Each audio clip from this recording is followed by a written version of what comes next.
మన మర్రి golden diamonds లో మీరు కొనే ఆభరణాలపై నో జీఎస్టీ, కేవలం 1% నుండి 11% వరకు మాత్రమే గల VA, ఆపై జీరో మేకింగ్ ఛార్జెస్ ఇంకా నో జీఎస్టీ.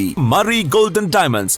ప్రాణాంతక హాంటా వైరస్ వ్యాప్తితో ప్రపంచ దేశాలను వణికిస్తున్న MV హోండియస్ విహార నౌక ఎట్టకేలకు సోమవారం ఉదయం నెదర్లాండ్స్లోని రోటర్డామ్ ఓడరేవుకు చేరుకుంది. ఈ నౌకను పూర్తిగా శానిటైజ్ చేసేందుకు డచ్ ఆరోగ్య శాఖ అధికారులు రంగం సిద్దం చేశారు. ఇప్పటికే ఈ వైరస్ కారణంగా 3 ప్రయాణికులు ప్రాణాలు కోల్పోవడంతో అంతర్జాతీయ ఆరోగ్య సంస్థలు అలర్ట్ అయ్యాయి.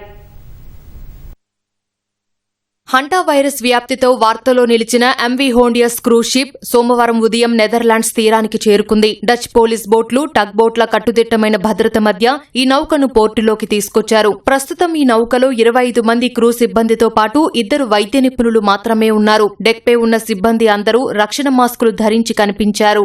నౌక రేవుకు చేరిన వెంటనే సిబ్బంది అందరినీ అధికారులు క్వారంటైన్ కు తరలించారు. ప్రస్తుతం నౌకలో ఎవరికీ వైరస్ లక్షణాలు లేవని ఓడ యాజమాన్యం ప్రకటించింది.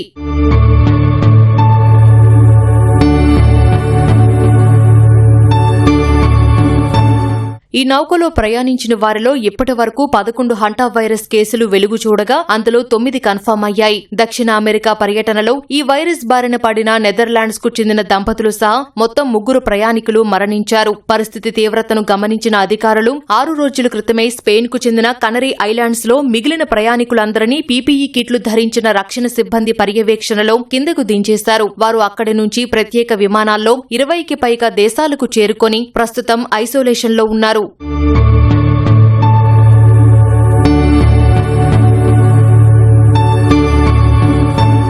నౌక నుంచి తిరిగొచ్చిన 18 మంది అమెరికన్లు ప్రస్తుతం ప్రత్యేక అంటువ్యాధుల చికిత్సా కేంద్రాల్లో అబ్జర్వేషన్లో ఉన్నారు. ఐసోలేషన్లో ఉన్న 4 కెనడియన్లలో ఒకరికి ఆదివారం హంటా వైరస్ పాజిటివ్ గా తేలింది. ఈ వివరాలను వరల్డ్ హెల్త్ ఆర్గనైజేషన్ కు చేరవేశారు. ఒక క్రూజ్ షిప్ లో హంటా వైరస్ వ్యాపించడం ప్రపంచంలోనే ఇదే మొదటిసారి.